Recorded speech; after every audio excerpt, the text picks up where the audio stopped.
Right. Have you ever thought about starting your own business but didn't know where to start? Or you were laid off and you want to try something new? This episode at the Modern Job Hunt is all about covering the transition from full-time employment to entrepreneurship. So we've got a great panel here today. We've got Brandon Gardner. So Brandon is another human on this earth, and he likes to create and organize people to do awesome stuff. So Brandon's QR code is in the upper corner there for anyone that wants to give it a scan. We also have Marc. Marc is a software manager, PM, PO, Scrum Master, CTO, and decommissioned developer with 20 years experience leading teams and writing code. Welcome, Marc. And the final panelist today is Wayne. Wayne is a successful startup consultant specializing in go-to-market strategies and a mentor of many startup founders. He has participated in 3 exits. Welcome, Brandon, Marc, and Wayne. Thank you. Thanks, Ryan. Hey, glad to be here. Right. So we are going to start out today with a little bit of a round table. We're going to jump right into the meat of the episode and go into what advice would you give someone leaving their full-time job to pursue entrepreneurship? Why? Any motivations that you had to consider before making this jump? So we'll start it out with Brandon. Yeah. So this question, I read it now a little bit differently. When I first started, so back when I was new in my career, just starting out, I really wanted to pursue starting and building a business. And so I actually started 2 different businesses, and I was purely moonlighting. It was, could I grab an hour at lunch, or could I grab 2 hours at lunch? And then could I take some time in the evening, just go late in the night and work on different things.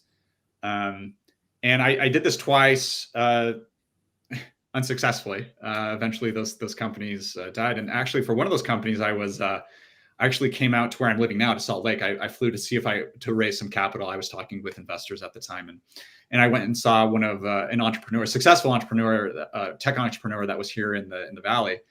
I just went and saw him, just wanted to talk with him. And he gave me some great advice. He's like, Brandon, he used a lot of explicits, and he said, you can't do this moonlighting. Like, you have to go full in. And I'll tell you, I'm a pretty risk averse individual. My family, my wife, we're fairly risk adverse.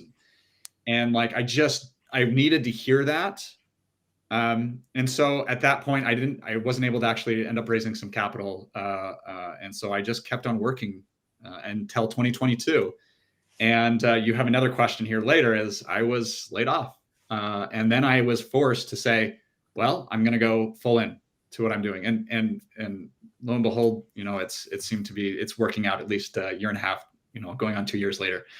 And so that's kind of my first advice, is just when it says leaving your full-time job, it's not to say that you can't start a business on the side. Lots of people do, and I think it's successful. You just have more risk. And so just understand that risk, and understand that if you're not spending your time on it, full time on it, there's just higher risk. And so understand that risk. And so that's my first advice, I guess. Right. Well, we'll go to Wayne next. So I echo the sentiment. I think that you can, I think it's about focus as well as full in. So if you can manage compartmentalizing other things, I mean, people have families, people have hobbies, but you have to sort of burn the bridge when it comes to starting a business, particularly when you start thinking about what the business is, validating your idea, building a passion and a vision for it. Those things you can do outside full leap in, and you probably should. You shouldn't just say, I'm going to go start a business and not have thought about what it is and how you're going to make money and what you need to do. The second thing I would say is you can have a plan B, but if you're using like fractional, which we'll talk about, or doing it while incubating it while you're at a job, your plan B shouldn't be, I'll keep my job or I'll do something else. Your plan B should be, if this thesis for my business doesn't work out, what's the next thesis for my business? So you shouldn't be going backwards. You should be saying, when I react to the market, when I react to my customers, when I react to those things, what will I do with my business? Because if you think that, well, if that doesn't work out, I'm going to fall back into whatever I'm doing today or do something else, then the chances of you succeeding with your business is really, really low. And the only reason I say really, really low is because some people get lucky, but I would normally say it's 100% failure if you don't. And Mark? Well said by Wayne and Brandon. First off, I think that everything they said, I would agree with 100%. My one thought on this is really just a discussion on where I failed. And I think one of the most important things, you want to make sure you have yourself covered, you have the best understanding of your risks, you have a plan. I mean, a lot of the basic things you're going to hear. But for me, my failure point was building a network and maintaining that network. And without a network to go solo, entrepreneur, start your own business, et cetera, that's a really big deficit, especially in 2024. So I think that having that network, nurturing that network, knowing how to do it. And I've many examples I've learned over the years of how to do it. And I never did it right. So I actually ended up resetting. And I think that is something really big to consider before you go out solo. Like, you can build the greatest product in the world, but if nobody knows about it, it's not going to sell. And be it LinkedIn or however you might choose to network or market yourself is really important, and take that into consideration. And now that I've been in this field for many decades, that's the advice I give to everybody. And when I do mentoring, I said, build a network, nurture the network, keep in touch with everybody, send them text messages, do good posts on LinkedIn, whatever your vibe is. That's the really big one. So for me, I failed on that, and I'm rebuilding that from scratch. And so far, so good. I'm definitely having success. So I don't want that to be a big downer, but I do think that that's a big component of long-term success of this transition. And now I wanted to kind of highlight the diversity of the panel as well. So what I wanted to do was bring on people at different stages of their entrepreneurial journey, how their view of entrepreneurial is, whether that's, building a business that adds employees or building a business of one, all these different aspects, because I think the audience may be thinking, okay, what is entrepreneurship, and how do these pieces of advice relate to me? So with that being said, we'll kind of start with Wayne this time and just highlight, like, what is your business and what is your view of entrepreneurship, and what have you tried? Yeah. How long do we have? So for the last 12, 14 years, I've been in growth consulting, mostly focused on scale up stage. So companies that get to a certain level of revenue, they're profitable, they got great staff, but no matter what they do, they can't seem to get over that hump. And typically it means a culture change. The things that got you there won't get you to the next stage. Usually the founder, if they haven't had the right background or haven't built the right team, is blocking their own growth with their instincts. And then I also worked with startups and advising startups at the early stage. Prior to that, I had a career in SaaS software, grew a company from 18 to 100 and 150, sold that kind of thing. And so every job you could do within a company during high growth, I've done. And so I take that knowledge and I help people think through their sales, marketing process, go-to-market strategies. I've had my own. I had my own startup that was actually completely outside of digital and things like that. I kind of got really tired of doing things on a screen. I was building things on screens. I was validating things on screens. I was invoicing on screens, and I wanted to do something in the real world. Started a little boutique lighting company. It was very it was successful. Wasn't that very successful, but it was successful, profitable, but it had no growth potential. So then I just shelved it and went back to doing the things. I kind of scratched that itch, but I starting in a field unknown to myself that was just in a high growth area was the mission. But I didn't have that passion, the same passion that I would have for something that I actually, that wasn't coattailing a rising tide of economic economic growth. Well said. And so right now, just to summarize, you're in a business of one today, and your goal is keeping that business at one, or how does that factor in? Yeah, well, I'm actually probably should be watching the panel, because I've got two things going on. I've got two dedicated swim lanes. One is this growth consulting, which is sometimes fractional, sometimes embedded for a few months or half a year or a year or something like that. I have this idea that for a startup, and I pulled it out like 4 or 5 years ago, built it, and then put it on a shelf because I got busy, and then I brought it back out because the opportunity still exists today. So I'm doing a little bit of both, right? But I'm listening to my own advice about focus. So I'm not having one distract from the other. I'm making time for each thing, like I would anything in my life. And when I'm in my building up a startup plan, it's 100%. That's what I'm doing. And when I'm working for clients or helping startups, I'm 100%. Which you think, oh, if I'm going to do like two things to incubate a business, I'm going to have more time.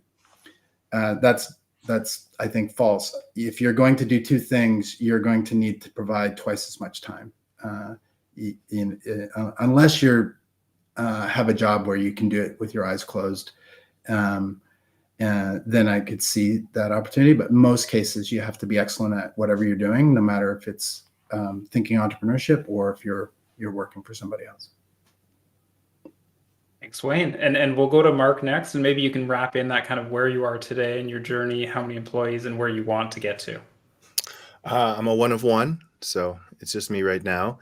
I made a decision, it was September 23, that I needed to make a radical shift in what I was doing for my career and my work. Where I was, what I was doing was bringing me stints of joy with periods of just high levels of unhappiness. I've had some really great runs. One startup, I was employee number one, got acquired, and I was very fortunate in a lot of things. But the past 20 years, I basically, like 2003, 2004, I pivoted from one career into software, and I went right in, started writing code, freelancing. I was picked up as a project manager by a company, I think their first PM actually, and they got sold as well. And I was there for a couple of years, learned how to PM the dev team. Damn them. They told me you'd make a better developer than a project manager.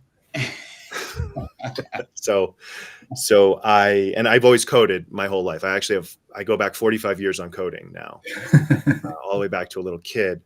But they were right. So I moved over to coding, and I climbed my way through that, from, I suppose, junior dev to senior dev and lead architect, CTO of a startup. I've done fractional CTO work and things of that nature. But I was also unhappy, and I was very unhappy. And after a couple kind of low-level burnouts through my career, I've been making pivots. And the last one was about 2019. And I was just done coding. I was tired of 90-hour work weeks. And we had a child coming, and it was unfair to my family to do that. So some people who were close to me said, you should consider managing, which is actually where my roots are. And I made a pivot back to managing, and I got on board with some teams, some real great players. I was a sponge. I learned everything I could. I got some certs. I was doing embedded work, PM work, Scrum Master work, things of that nature. And although the pay was lower, I found that was some of the greatest joy that I had. I was happier helping people develop their business, solve their problems, being the bartender, as it is quite often, as a project manager.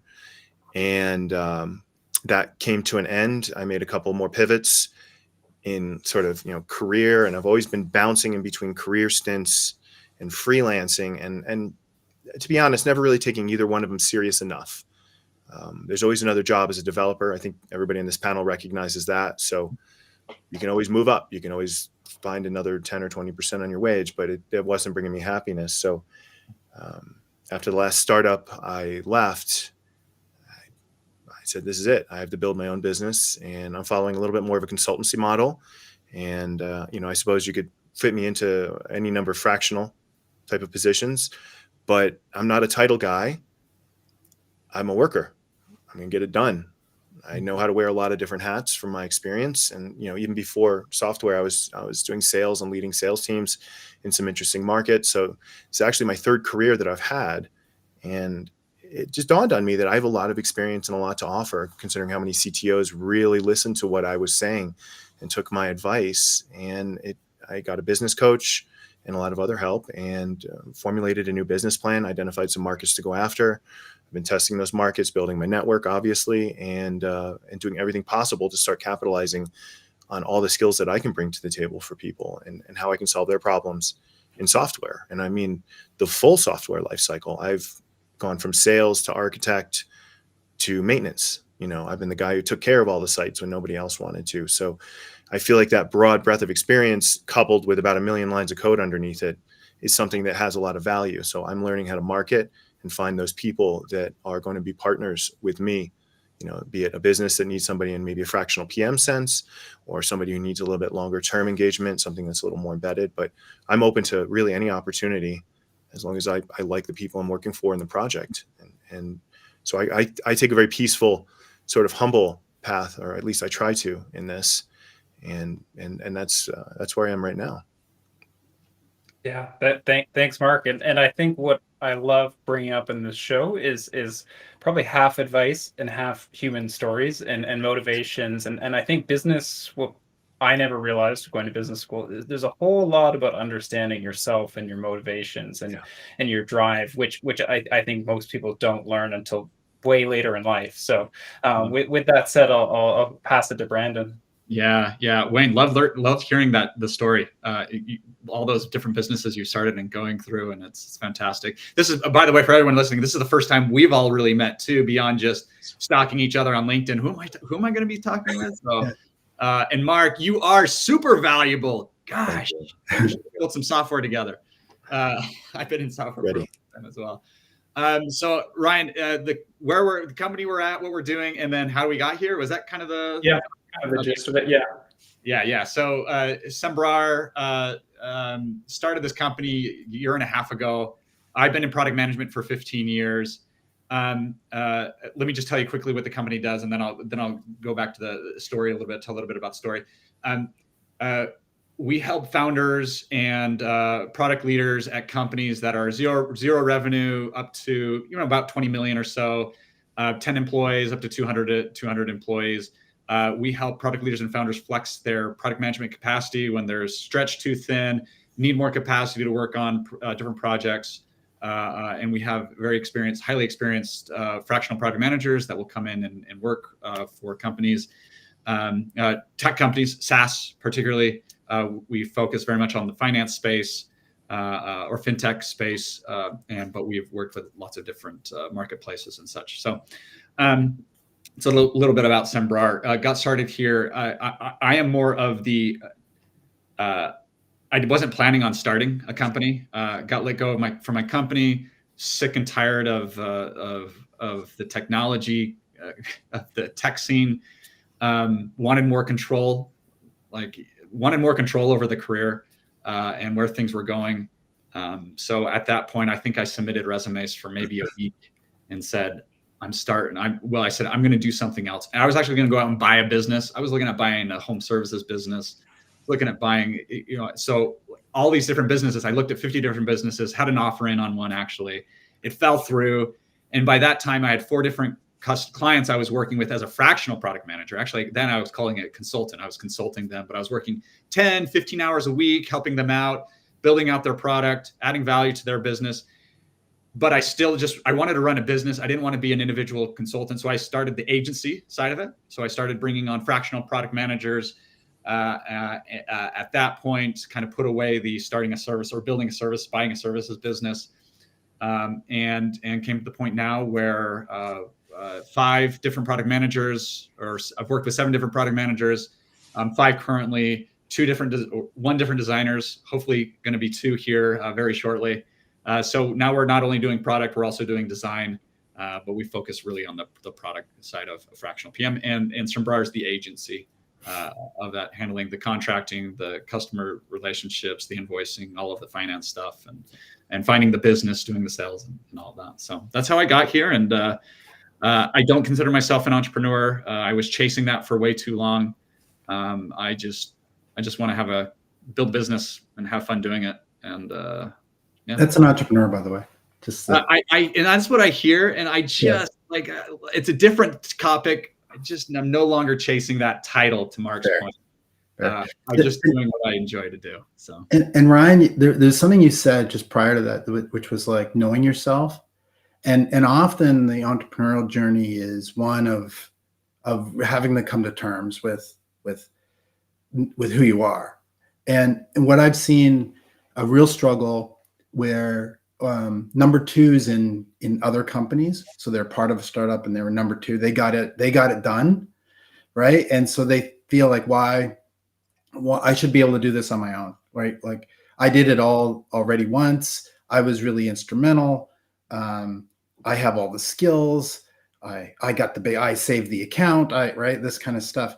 And then when they shift to being in charge, because there's no one guiding the light, like to this has to be done by Friday.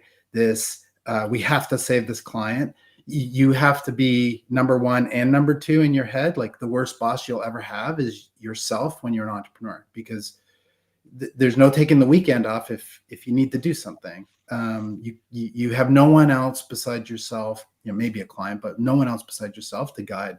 And those people that were very successful at taking the orders, or even the inspiration and turning it into actual work, often struggle with those things, right? And so there's where Marc's earlier advice of build your network, make sure you have people to talk to, make yourself accountable to your peers or to your mentors or to your coaches or whatever it is that you've gotten.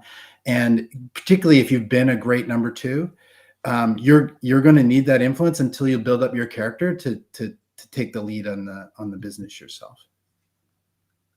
I think that's a great point, Wayne. Can I just add to that? Is just I never. Once I failed on those first two businesses, I was just like, it's just not for me. I'm not gonna start it. Like I'm good. I could be a great number two, number three, and I'm not gonna be the person starting it. Yeah. And my imposter syndrome steps in. And I'm like, I don't know, but it's working out so far. But I think that is a really good point to figure out. So I'm just going to emphasize that point is figuring that out, and it could change over time. As well. And so be open to that personal change and finding out who you are. So we're going to jump right into with timing, and I'll throw it to Marc, but to get this ball rolling. But I think what I wanted to do was show your failures in the earlier part of this episode, and really that highlights the fact that there is timing to this, there is resilience to this, and when we get into timing, we have a diversity of stories here from people that were laid off, that really jumped into it, and then there's other aspects that we'll get into later. But how do you actually plan? And network has already come up. So timing and entrepreneurship, like how do you decide, like, now is when I put both feet in, or now is the right time to moonlight and just view this as maybe a 5 to 10% of my time thing. So starting with Marc, and then you guys can go amongst yourselves. We're now in kind of the lightning round aspect. So timing wise, I think that it was more of just a critical mass. I reached a critical mass, and I was in a startup, and I was well loved. I had great teams, great progress, but there were problems that were outside of my scope to fix, and that was like a little critical mass. But there was a bigger critical mass of honestly flipping between freelancing for a while, and then I get hooked up with a company and I take this job, and year or two I get burnt out or I move on or something. And it was just the pattern was a lot of you want to talk about failures. The pattern was a lot of shorter engagements, be it because of, maybe my own fault or just the consequences. I've lost positions a couple times because they ran out of money. It's the startup world. So I've had a lot of failures. I've been beat up a lot on this stuff. And somebody who was important in my life said, why don't you just embrace that? Like, okay, maybe maybe you should be, fractional is one of many terms that gets thrown around. Maybe you should just say that six month, 1 year engagements is good for me. And that's a consultancy type of model or an agency type of model, project to project, task to task, things of that nature.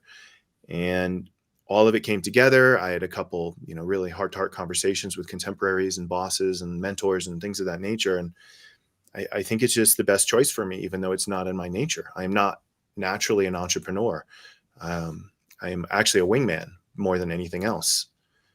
And that's my transition right now is I have to be my own wingman, I suppose. I have to lead. I have to figure out a way to get in contact with the people who are going to write those checks, who are going to see the value in me.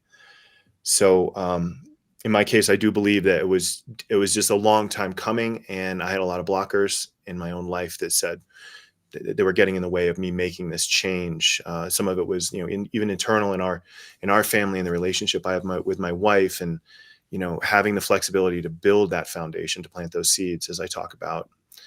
I never had that opportunity, nor did I have that training. And I'll end my comment on the big one. I made a big mistake in my life, and it sounds harsh, but I think that there's two things that are important to the success of our topic today. And one is skill, and the other is business skill, knowing how to run a business and what that actually means. And I never got that book. I never got the business book. I chase skills. I chase technical acumen, autodidactic. I read books on coding. I'll, pick up another language because it looks fun. And that did produce a lot of skill and opportunity and, I suppose, bullet points for a resume. But at the end of the day, I really lacked a tremendous amount of underlying business foundational skills on building my own business. And as a result, I'm trying to work with as many people as possible who have had success in building businesses. Maybe I am back in a wingman position, but I'm very close to the top on these things. So I'm hoping that, via osmosis, that's another contributing factor to success, along with many, many other things I'm doing. I think that from a timing standpoint, it's never a good time to start a business. So if you're waiting for the right time, if you're waiting for the stars to align, if you're waiting, you're never going to start, because it literally is never a good time. There's always going to be risk. Things will change rapidly from what you start. I think of all the mentors in my life. It's like the business you start is never the one you'll be successful in. So you have to be pliable. I would say that younger people, if you have that itch, if you have not a dream, but if you have a vision of how to change the world, if there's something that's not working for you and you think there's a better way, when you're younger, it's like the easiest time, because failure means so little. You may not have a family yet. You might not have that mortgage yet. You might not have these things. You might not have commitments or legacy ideas. And your failures will actually turn into your assets in the future. Sort of like Brendan's story of failing on his, right? It kind of leads him to where he is today. Practically, what I would say is, look, if you have an idea and you've been that person, or maybe you're not, you just had this your first idea. If you have that idea, it's like, oh, I should do this. And then like 3 years later, you see this company that's come out that was your idea, right? So think about that. But if you have an idea, write it down, and now give yourself 6 weeks. Say, I'm going to launch this business in 6 weeks. It's a mindset. You're not actually going to launch the business in 6 weeks. But if you put yourself on a accelerated timeline to getting all the information written down, it doesn't need to be a business plan. That you don't need financials. You need to know, what am I going to do? What are the steps within the next 6 weeks that I need to do to actually start the business? And if the first thing you think of is a logo, you're down the wrong path already, right? It's like, what's the problem? Who else is solving this problem? How is the way that I'm solving this problem better than anyone else? Who will I talk to about it? Who will I sell it to? Who is going to benefit from it? Those are the types of questions you ask yourself. And if after 6 weeks, it's stuck and you can't get it out of your head, you've got a business. If after 6 weeks you're like, oh, I don't think that this is going to work, I don't think I'm the right person, then come up with another idea later and go through the same process. What I find is that people who have really thought about solving a problem and they figure out a way in their own mind of how that could be done, where it just can't leave, it becomes a mind virus. And now they have to they just have to go and solve that problem for people, will be highly successful. I think the only thing that I heard from Brendan that's a little bit different was just like, I want to be in control became maybe his mind virus, and he's leveraging his skill set and knows. But I still think you're solving an incredible problem in the market, and it's perfect timing for you in the marketplace because the economy's down, people don't have a lot of money to spend, fractional is very hot. Coming in, improving your work, and having talented people to take care of very specific problems is an amazing thing to be doing right now in the marketplace. Yeah. Love both of those answers.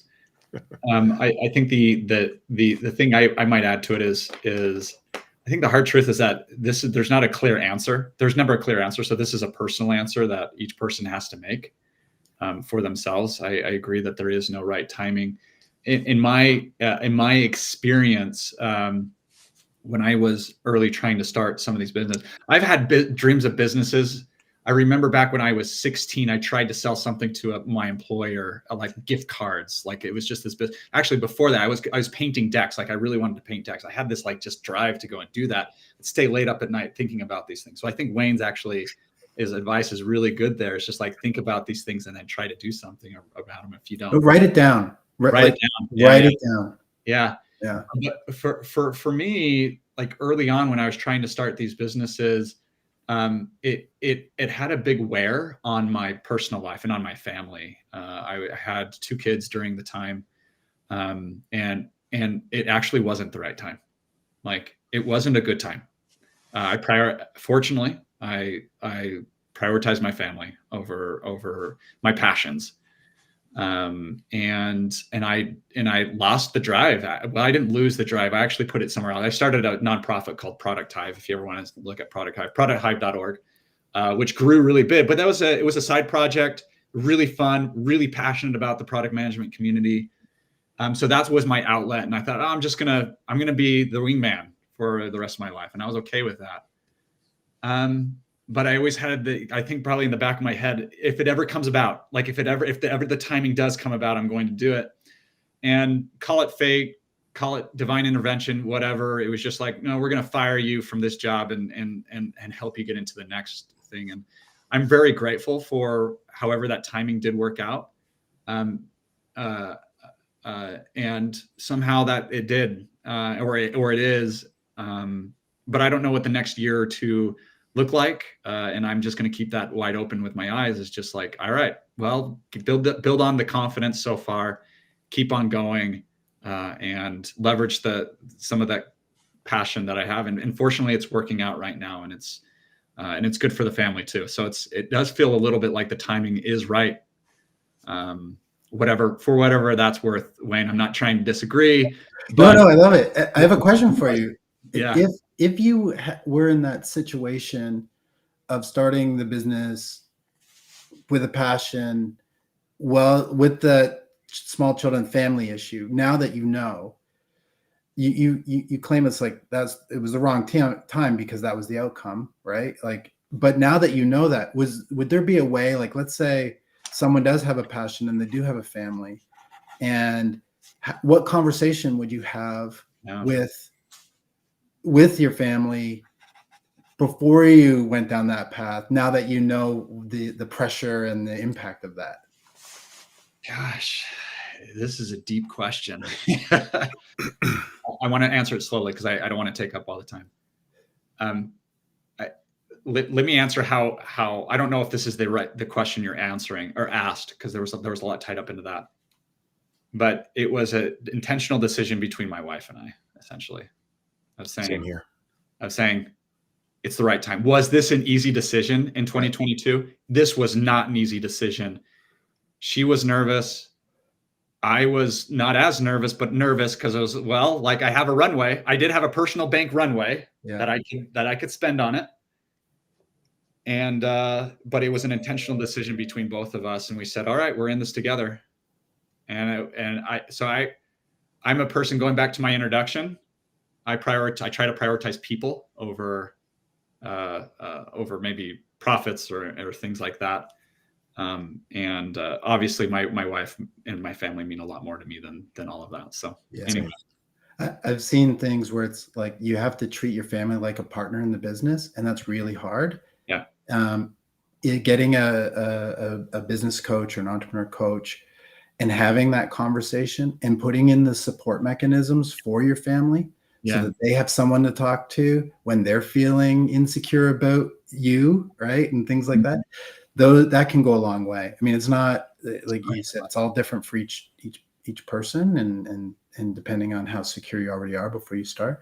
But those who had those conversations really early, and it's way better to work it out, fight it out if you have to early than to be in a situation where it's like, hey, I have to fly across the country to save an account, but so I can't go to that wedding.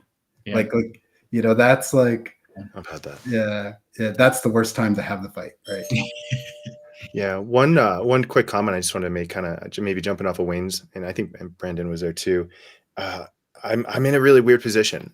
My passion is software and software teams, delivering applications, even the procedure behind that, a lot of the nuts and bolts, and I have those are my people. The developers are truly my people. I speak that language, so that's my passion, and it's always been there, and that fire is still burning very strong. But the entrepreneurship, going solo, or however you want to put it, that's not my passion, and that's not my nature, and that's not my character. So in many ways I entered into this, and I remember working with the business coach, like our first onboarding stuff, and I said, I'm taking the hard path. I'm going to take the long path, because here's all the things that I don't want to do that I know in my heart are going to be part of a long-term success. So I'm going to do those things. So for me, I really tried to kind of like lean into the fire a little bit more rather than run away from it and say, you know what, I have weaknesses. I have things that I failed on, things I haven't done or haven't done correctly. And that's the entrepreneur side. So I've been working more on that, reading books and working with people on that level. So it's kind of interesting, like my passion there. So now I'm like kind of trying to monetize my passion and turn that into an entrepreneurial endeavor. Yeah. I do want to circle back on the family piece, because that's one of the topics that I wanted to address in this. And that's why I didn't pick 21-year-old co-founders to have, because I think as was highlighted earlier in this episode, I tried to start a startup, spend a year on it, close it down in my 20s. It was so easy to jump in with both feet when I was the only one making the decision and couldn't evaluate risk clearly. There's a lot more factors when you have the mortgages and the kids and the wives and all that kind of stuff that when you get in there. So getting into, we're going to go into like a preparation section now, which is one thing that we wanted to get into on this episode. And family is one of them. And I'd never heard about the business coach working with the family, as Wayne brought up, but I'd like to kind of focus on. So we'll start with family. Then we'll go to, and network has been brought up, and financial. So it will kind of hit those three in your answers, and then we'll kind of interplay amongst each other. So sounds good. We'll start it off with kind of Wayne, and then we'll go from there. Yeah. Hold on. Where do I start? I'm rehashing every conversation I've ever had with my wife about work. I think you have to treat your family like a partner in the business. There's some advantages to that, like literally economic advantages. And you have to be honest and direct with them. Now, this isn't to say that you should share everything your heart, right? Because sometimes your doubts, the worries of a business is not appropriate for the family, because it could be temporary. So you have a temporary situation, and you're creating something that will create long-lasting anxiety or risk tolerance.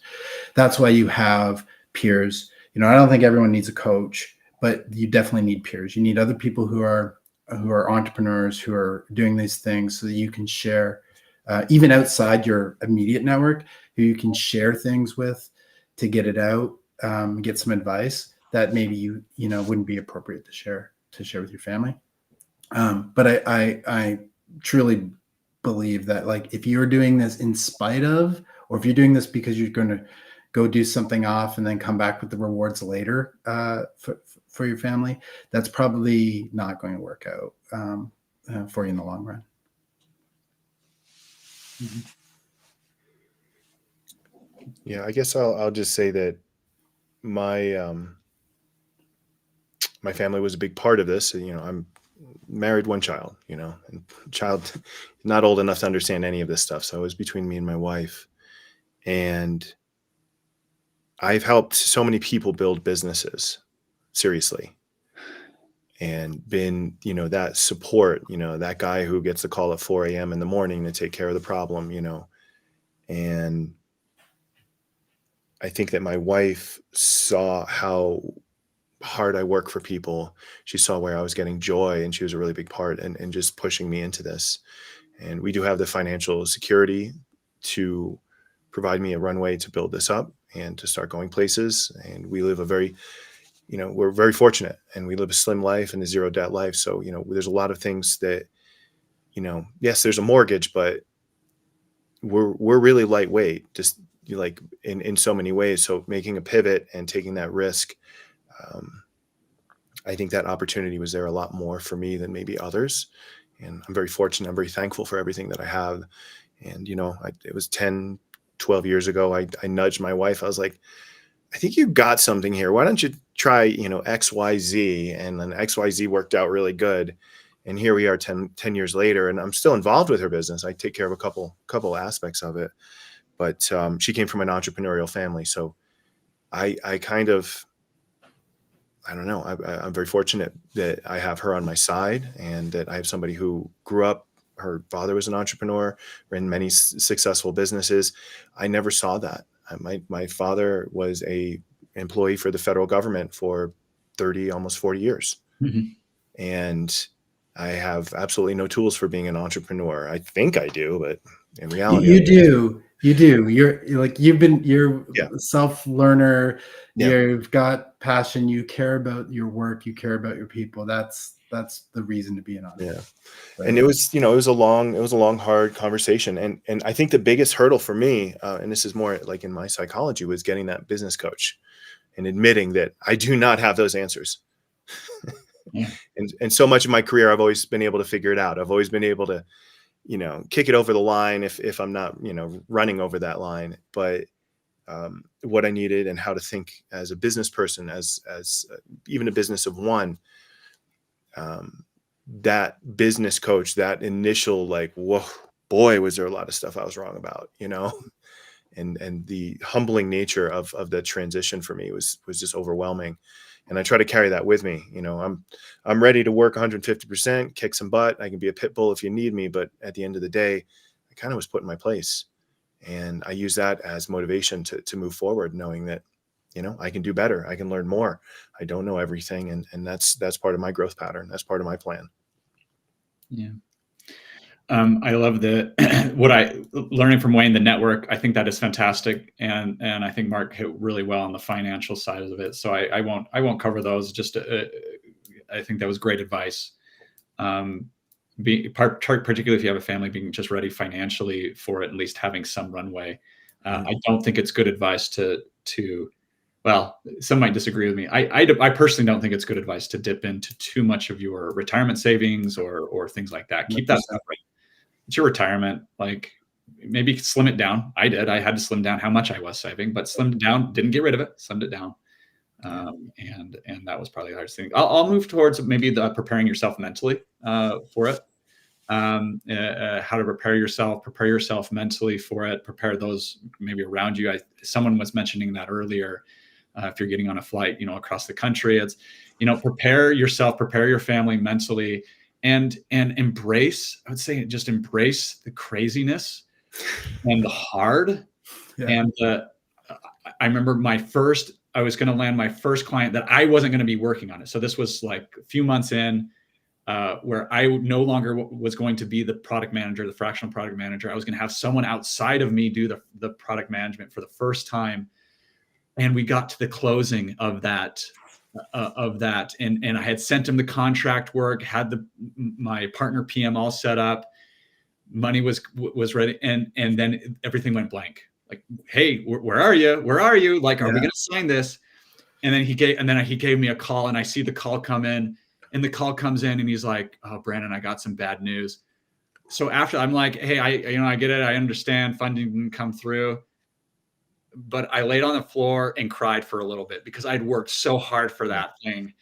And it was just like, oh, so I guess prepare yourself mentally that it's going to be hard, and that's okay. And then just embrace the difficulty. And it's okay to cry sometimes because it's just, I've done it. Totally. I call it, my wife and I call it the rock star lifestyle. You know, what's rock star about it? Well, it's like, hey, I'm in a different city. I don't know what I'm doing. I got my gig tonight. It might go right. It might go wrong. But if you know, all the things that are like, could be, if you say like, hey, I can handle it. I'll work it through. It's going to be hard. All those kind of things. And you're now like you can frame yourself as a rock star versus, you know, a victim or something like that. Yeah. I love it. Don't be a victim. Just push through it. 100%. Exactly. Yeah. I think that goes well with one of the questions on the chat, which was like, how do I find a partner that's technical if I'm a non-technical person? And so this show has always been a passion of mine while I've been job hunting, but I'm also planning like another show in parallel in more a health and wellness space that is a personal interest of mine. And the amount of people I'm trying to find as a co-host, I'm getting lots of no's. And not to say that building a podcast is the exact same as entrepreneurship, because I'm not totally monetizing this. It's just for fun. But I expect no almost all the time. And I think that's my advice for this person, and curious on the advice of other people, is if you go in expecting yes, you'll be really disappointed. If you go in expecting no, then it's a lot more okay that you have repeated conversations. And the other thing is like, how bad do you want it? So kind of like maybe you guys can branch off on that and like expectation management and how bad do you want it? I think the most important thing to follow up with Ryan, sorry to jump in, but I forget who really taught me this lesson, but it's the idea of get to the no.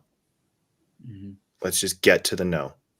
And in a lot of discovery or due diligence or, setup work, the first thing I'm looking for is a reason not to do it.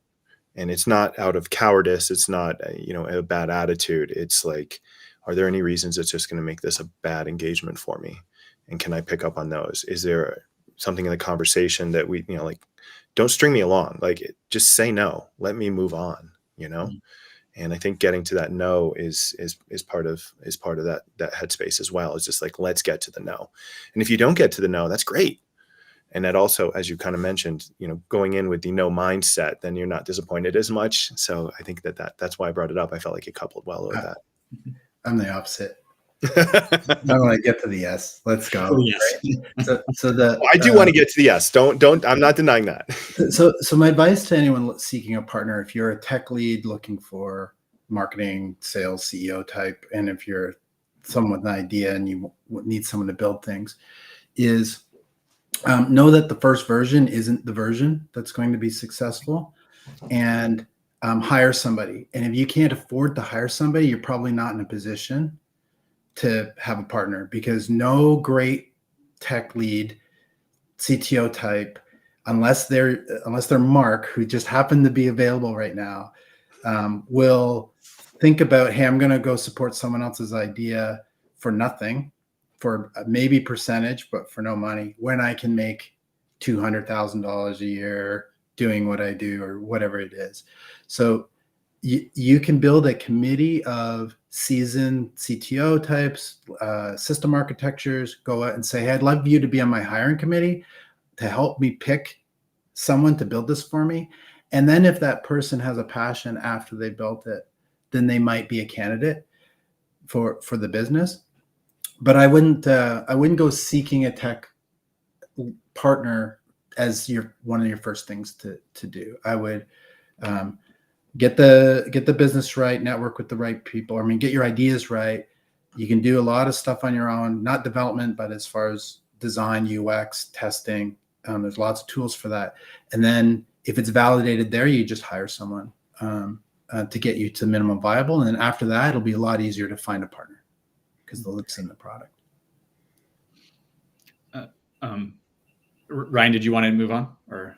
Yeah, so I was going to ask the last kind of question, and then we'll finish with kind of resources and tips. That's kind of how I always go. And so the last question is all about the transition. You guys have mentioned, savings accounts and retirement, and like when you're going into this, do you come in and say, okay, here's $12,000 that'll get me in the family 6 months, and then what's plan B? Do you go in with a plan B? Do you go in like with a financial like plan, and how did you kind of figure all that out? What Wayne said, going back to employment is not the plan B, but like how does that factor into the financial runway that you give yourself? So that kind of like how do you manage passion with reality? I'll start on this one. It was really, for my personality, and this goes back to the earlier comments around understanding who you are, and it takes a while to understand. Like, we live with ourselves, and we're still finding out about me all the time. But one of the things that was really actually that helped my mental space was knowing this is how much runway I have. And I still actually live by it today. I have a big financial sheet, has all my customers in it, how much I'm earning on each of these customers, where's all my expenses, and I know where my runway is. I know where my drop dead is. And the more it extends, the happier. It's just like, yes, keep on extending. Well, it was the same thing at the very beginning, which was, all right, where is my drop dead? Like, at what point am I there's a point you can't burn the bridge, right? But where is I've burned enough bridge, and I'm no longer willing. And so I'd say figure that out. I'd say no shorter than 6 months. Like, you need a good 6 months, and give yourself a good 6 months plus business expenses. So think about the business expenses that you're going to be putting into it. This is the great thing about services businesses, right? Service business, there's not a lot of overhead at first. If you're in a tech company, well, you need to hire some people. There's some more expenses there. So understand the type of business and the type of financial runway and what you're willing to risk. And that brings some, at least for me personally, it was headspace to say, yep, I can head out on this journey. I have 6 months.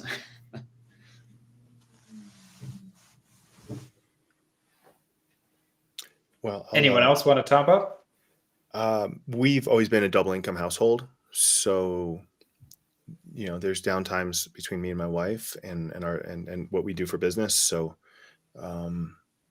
we have runway and flexibility. And I think that having that partner, and she's crazy passionate about her business. So almost to a fault sometimes, but like that double income is really great because that's providing the flexibility.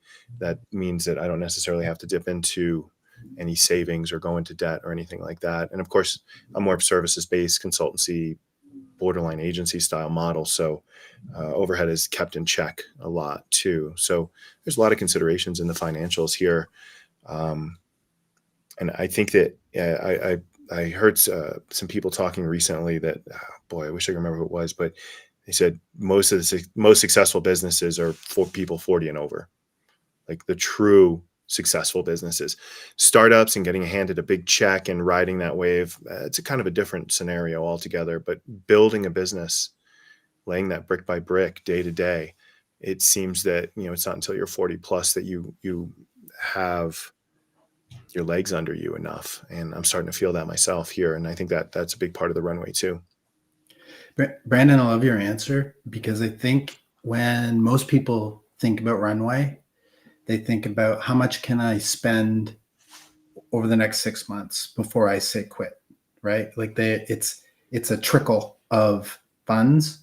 And what I heard from you is like, this is what I need to maintain the business. It has to stay at that level. I always have to have 6 months. I don't have 6 months to start. I have to always have 6 months. And then that allows your goals to be not, how do I not spend all my money within the next 6 months? It's, how do I get my first client? How do I get a meeting with this company? How do I validate right? Those become your objectives. Mm-hmm. The number one thing I would say that where entrepreneurs or startups fail is they have some early success. They walk out the door and they get lucky and they talk to someone. They're like, I'll hire you. And then you're like, you're going. And they stop thinking about where the next dollar's coming from. They stop thinking about, what do I need to do next to scale my business? That client, that gig, that job ends. And now they think, oh, I'll just go get another one. And it doesn't happen like that. Yeah. You know, and so while you're working, you always got to be thinking about your next client, your next thing. Like that sales and marketing emphasis is your business. You can have the greatest product in the world, but if you're not telling anyone, I think Mark, you said this earlier, right? Kind of full loop. If you're not telling people about it, if you're not actually knocking on doors, if you're not out trying to figure out where the next dollar comes from, if you don't have someone in your business that's doing that, then that's you. And that should be your primary job. And I kind of went on a tangent there, but when I think about runway, I don't think you should be using your full-time job to fund your business. I think you should go save from your full-time job and then go into your business. That might work for some people, but I think for the mass majority that I've worked with, it's like that commitment leads to higher success. And but thinking about your runway not as like something that will deplete, but something that you have to maintain as your safety net for when something really bad does happen, right? Mm-hmm. Like fall down, break a leg, and you can't work or something like that for a couple of weeks. That's way better mindset than how much can I burn. Right, so we're going to go into kind of like last tips and resources. So the resources are especially important in this because I feel like everyone and their dog is a business coach at the moment or author. So if you guys could bring up things that have worked for you, either books, podcasts, anything that you think, along with a closing tip. Resources. I like to read. There's one book actually I'm reading right now. It's A Business of One. I can't remember the author. It's a pretty good book. For me, it's just doing. Just go out there and do. I've experimented with a lot of different things that worked and didn't work out. Have some different coaches. I just joined a what do you call it? Mastermind program. I'm excited for that. Network. Wayne talked a lot about network. Build that network. I think your network's actually probably your best bet. Someone to talk to is probably your best bet. So that's my final tip is just believe in yourself. There you go. I think it might be important to discuss a little bit, what does network actually mean? Because it's not networking. It's not going to an event and shaking hands and meeting people and adding them to your LinkedIn. And now I got 5,000 people in my network. Like, that's market development. That's business development. That can be, right? If you're in the right event, talking to the right people with the right message, or it's a big waste of time if it's not that. A network is finding someone people with diversity, like intellectual diversity, right? And that understand what you're trying to do, that can assist you with thinking through those ideas, who have skills that you don't have, right? If Mark, you're a master coder, if you surround yourself with 10 master coders to talk about your problems, you're not going to solve the marketing problem. You're not going to solve the sales problem. You're not going to solve the client problem, right? You may or may not be able to solve the family issue, whatever it is. So when I say network, it means finding passionate, like-minded people, as far as like-minded as the view of the world, that have diverse thinking and skills from you, and working through your problems with them in a trusted environment, right? And you don't need to you don't have to pay for a service. You don't have to join a club. Eventually, if you have some money, we're always worth joining some of those clubs. But to start off, you can find them. You can find them locally, and there's always someone who's willing to spend an hour with you a week in a group setting to talk about their issues. Yeah, I'm going to be reading Book of One coming up soon. Yeah. Well, we should Ryan, we should produce a book list based off of everyone that you've potted with. I think we could come up with a great top 100. Yeah, I'm starting to get the full list of, and there will be show notes for anyone watching this. But yeah. So Mark, is there any parting advice that you have for the audience? Well, the one thing that I found recently, and it's not really a plug, it's just being honest. I mentioned earlier how I never got the business book in my education.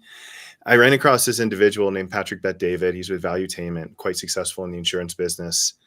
And I kind of fell in love with his mindset and thinking. And although he is a polar opposite of me, like a Learjet sort of flying guy, his most recent book, Choose Your Enemies Wisely, I just finished reading. I'm going through the second time. And for the first time in my life, a book about business, about developing business and relationships, all of this stuff that kind of is underneath what we're talking about today. That book resonated with me. Now, I may be a special case, and I think I have a bigger connection with him, but that's important to turn that corner and holy cow, this is the first book I've ever read about business that got me motivated. I'm working out and I'll stop working out, pause, and think about what that message, that lesson that he delivers. And even the way he discusses business is not even my language. I'm not a sports guy, and he uses a lot of sports analogies, but I get it, and he's right. And it's a great story. And it was very motivational for me. So I think expanding your horizons is one of the most difficult parts of this transition. Understanding where your weaknesses are is a beginning, but treating those weaknesses is what you really need to do. And that's I think the journey that I'm going to be on for the rest of my life, no matter what I'm doing. And I just want to make sure that being an entrepreneur, running my own business, and kind of having my hand on a wheel of my own ship is most important to me. And that's becoming my passion more and more. And there's no easy path. There's no silver bullet. And very few people take this option. Statistically speaking, this is a minority option. So this is a big uphill battle for me. I see the hill and I acknowledge it, and I'm going to do my best to climb it.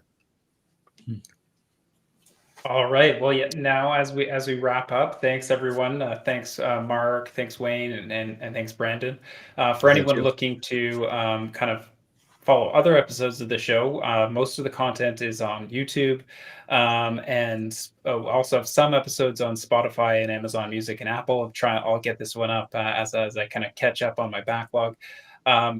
But yeah, I think entrepreneurship is an uphill battle, as Mark mentioned. But another uphill battle is moving countries. So my next episode, which is on March 29th, is actually for people that are new to North America. So coming with experience from the UK or Africa or South America sometimes is not recognized by businesses. So I'm bringing on a panel of people that have moved to North America, landed tech roles, and they're going to share their experience and how they've used strategies to land roles, pulling that international experience into landing North American jobs. So again, that's March 29th, and I'll have that up shortly. So thanks everyone for attending, and